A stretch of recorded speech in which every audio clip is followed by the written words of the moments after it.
हमारे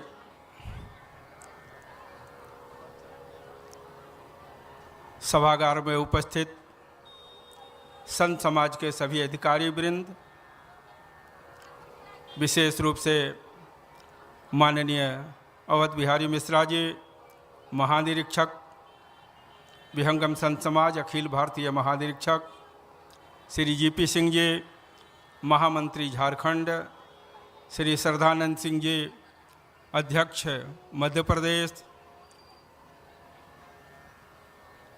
और अन्य जितने भी अधिकारी यहाँ उपस्थित हैं, मंचस्थ सभी कलाकार, श्री इंदु प्रकाश मिश्र जी और इस मंच स्यंदन के संचालक श्री चंदन जी, उपस्थित सभी गुरु भाई बहन, जिज्ञासु वृंद, मातृशक्ति एवं प्रिय बच्चों, आज से 97 वर्ष पूर्व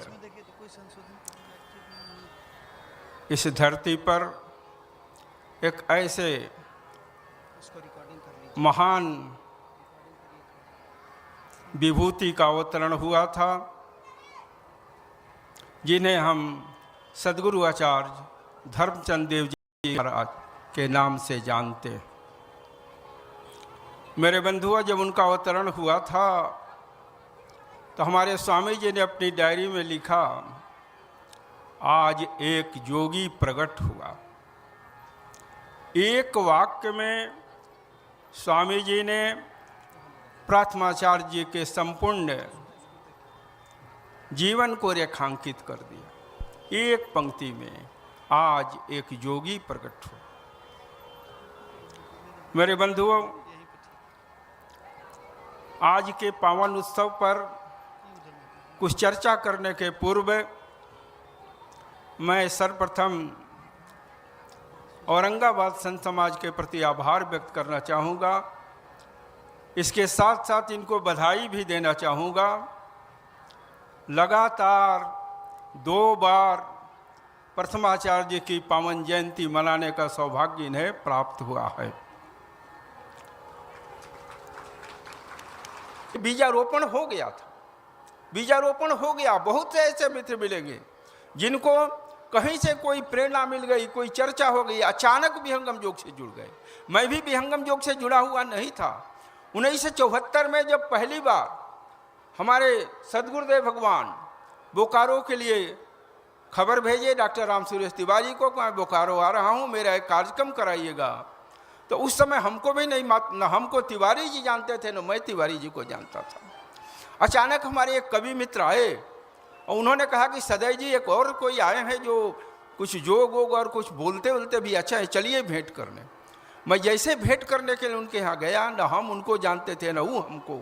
दरवाजे पर दस्तक दी, दरवाज़ा खुला, वही चित्र सामने दीवार पर टंगा था, स्वामी जी का लाठी वाला चित्र।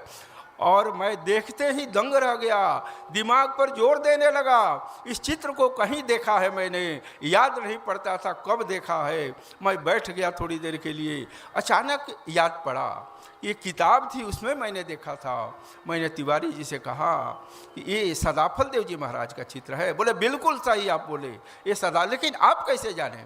मैंने कहा मैं जानता नहीं, मैं नहीं जानता हूँ, लेकिन चित्र हमको थोड़ा याद है। तो उन्होंने कहा कि और आप? तो हम बोले मेरा नाम सुखनंदन सिंह है। बोले आप इंजीनियर साहब हैं? तो हम बोले आप कैसे हमको जानते हैं?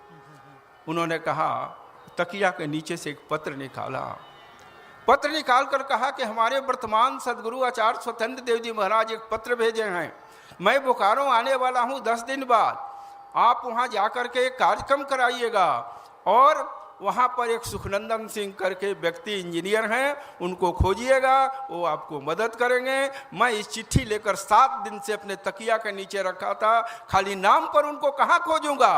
लेकिन ये देखिए चिट्ठी की करामात, आप हमको खोजते खोजते आ गए। मैं खोजते खोजते पहुँच गया अचानक ही। और इसके बाद जो आगे बातें हुई आप सब जानते हैं।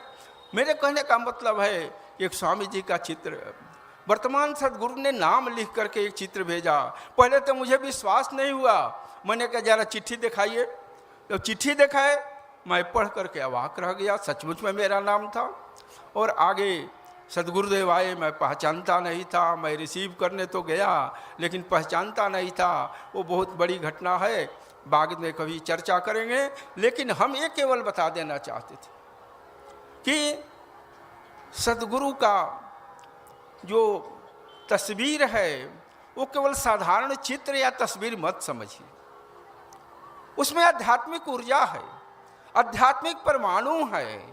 नियमित भी देख रहे हैं तो उससे आपके अंदर में आध्यात्मिक परमाणु अज्ञात रूप से प्रवेश कर रहे हैं।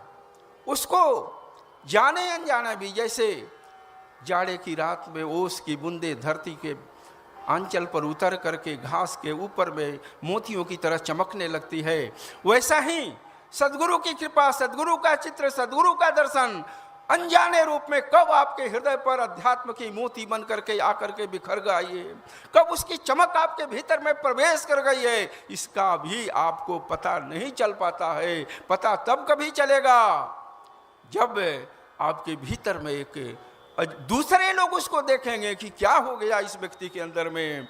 आपको बिल्कुल भीतर धीरे धीरे सदगुरु के ज्ञान की स्वाति हमारे भीतर उतरती है, भीतर से हमको बदल देती है। इसका अनुभव केवल मुझको नहीं, बहुत से ऐसे साधक की सभा मंडप में बैठे हैं जिनके भीतर में इसकी अनुभूति हुई होगी, अभी भी अनुभूति हो रही है और आगे भी यह अनुभूति होती रहे। और आपको एक अलग अर्थ उसमें से निकलेगा। बोला इसको कहने नहीं आ रहा है, इसका अर्थ कुछ और होना चाहिए, लेकिन यह व्यक्ति कहानी पर कहानी गढ़े जा रहा है। उसी भागवत में और पढ़िए, प्रारंभ होता है नारद जी वृंदावन में घूम रहे हैं, देख रहे हैं कि एक वृद्धा जो है वो एक महिला, रूपवती महिला बैठकर रो रही है। आप लोग भी पढ़े होंगे, अभी भी लोग भागवत कथा कहता है। उसके दोनों जंघे पर दो पुत्र उसके बैठे हुए हैं। महिला रूपवती है लेकिन दोनों पुत्र बूढ़े हो गए, दोनों पुत्र बूढ़े हो गए हैं। नारद जी पूछे हैं माँ क्यों रो रही हो? वो बोलती है क्या करूं, द्राविड़ देश में मैं पैदा हुई, वहाँ से मैं गुजरात आई, गुजरात से आते आते वृंदावन आई, वहाँ आते आते मेरे दोनों पुत्र जो हैं सो बूढ़े हो गए। अरे इन पुत्रों का क्या नाम है? बोलती है एक का नाम है ज्ञान और दूसरे का नाम है वैराग्य।